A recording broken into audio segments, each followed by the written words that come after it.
The team racing use the same racing rules of sailing that fleet racing plus Appendix D of the racing rules, that it carries just a few modifications to the regular racing rules.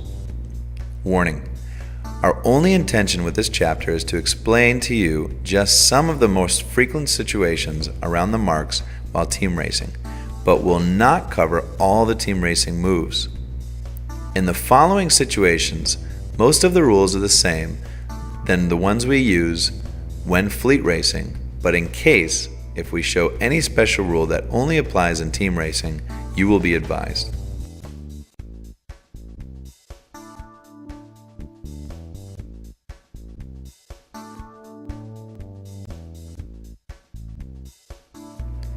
Some of the most significant changes of the Appendix D for team racing are: racing can be umpired.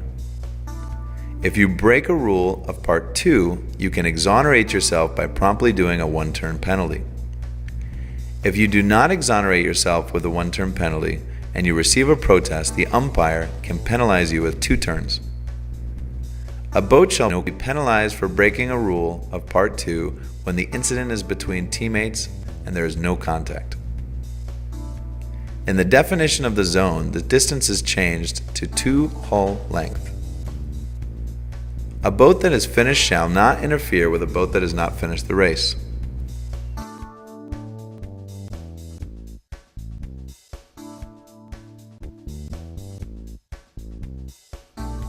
The rule of 18.4 is deleted. That means if you are the inside right-of-way boat at the mark, there is not a rule that obligates you to jibe to sail your proper course around the mark. In the following cases, we will cover the rules on a starboard hand windward mark rounding.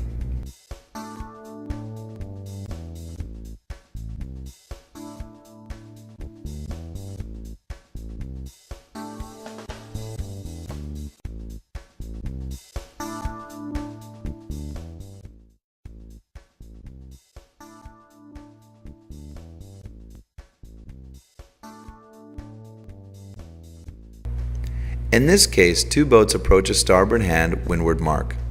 The blue boat on port is fetching the mark, and the red boat ahead on starboard tacked around while at the mark.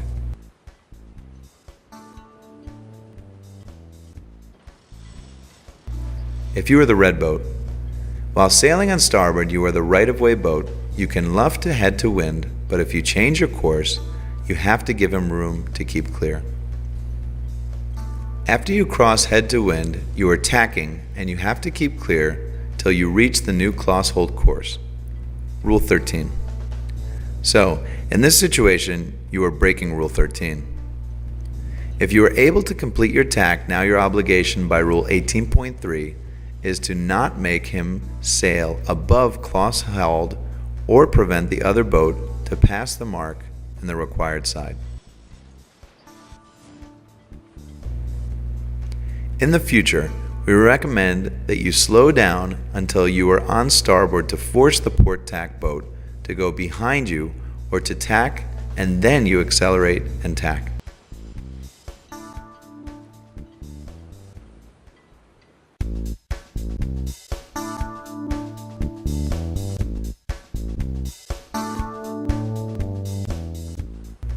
In this case, 2 boats approach the windward mark sailing on starboard. The red boat is clear ahead, and the blue boat clear astern. If you are the red boat, when you reach the zone clear ahead, you are the right-of-way boat, and you are entitled to mark room, but in this case, the rule does not include room to tack. When you cross head to wind, you have to keep clear while tacking. When you are on port attack, you also have to keep clear. In this situation, you will be protested because you did not keep clear while tacking. In the future, if you have a starboard boat close behind you, the best way to escape is to head up close to head to wind and then tack after you are keeping clear.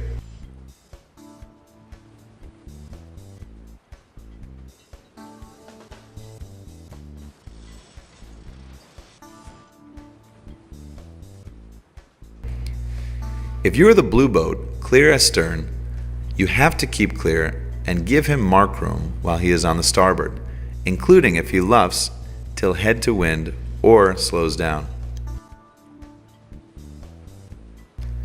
If he passed head to wind, you become the right-of-way boat.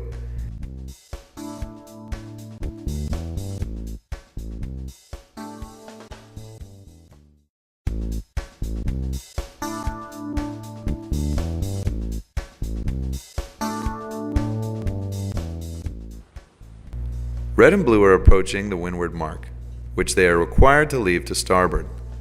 They are close-hauled on parallel courses with red clear ahead. Red expects blue, when she can tack and fetch the mark, to tack around it and head for the next mark. Instead, blue holds her course past the mark. If you are the blue boat, you are clear astern when she reaches the zone, so you must give her mark room and keep clear if she luffs. Provided you keep clear and give her mark room, you are entitled to sail any course you choose, including holding your course. There is no rule that requires a boat to sail a proper course.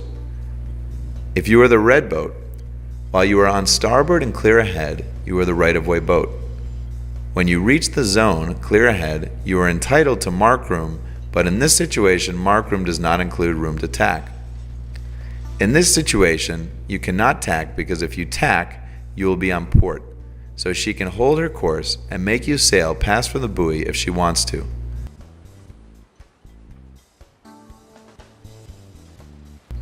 Tip: in the future, if you have a starboard boat close behind you, the best way to escape is to head up close to head to wind and then tack after you are keeping clear.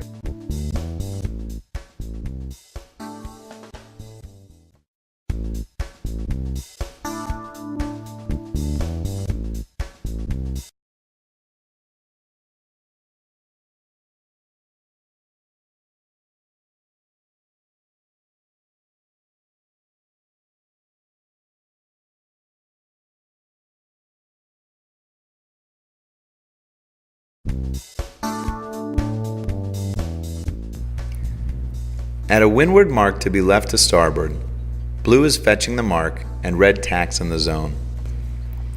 After red completes her tack, she luffs and blue must sail above, close hauled, to continue keeping clear. If you are red, while sailing on starboard, you are the right-of-way boat. While tacking, you must keep clear. Because you changed tacks in the zone while blue is fetching the mark, you are subject to Rule 18.3, and you must not make him sail above close hauled course. Remember, if either boat is still in the zone, Rule 18 continues to apply.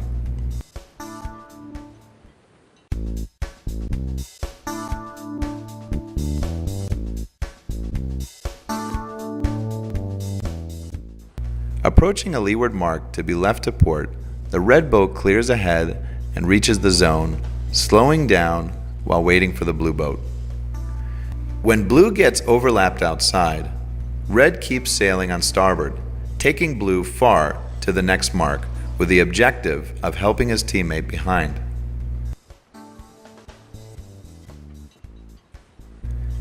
If you are red, when you reach the zone clear ahead, you are entitled to mark room. Because you are the right-of-way boat with luffing rights, you have no obligation to sail your proper course to the mark. In team racing, the rule of 18.4, or jibing rule, is canceled, so you have no obligation to jibe at the mark or to sail your proper course. Remember that if you sail out of the zone, Rule 18 ceases to apply and you no longer are entitled to mark room with him or any other boat. If you are the blue boat, while clear astern, you have to keep clear. When red reaches the zone, you must give him mark room. In this situation, he also is the right-of-way boat with luffing rights, so he can sail any course he wants, providing, if he luffs, he gives you room to keep clear. Remember that in team racing, the inside right-of-way boat has no obligation to jibe at the mark, so he can take you far from the course to the next mark.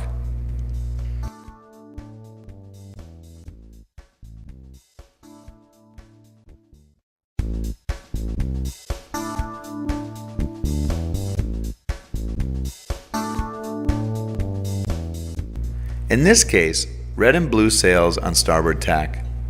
Before the zone, red get a leeward overlap from behind and both boats reach the zone. At the zone, red jibes to port and then jibes back onto starboard.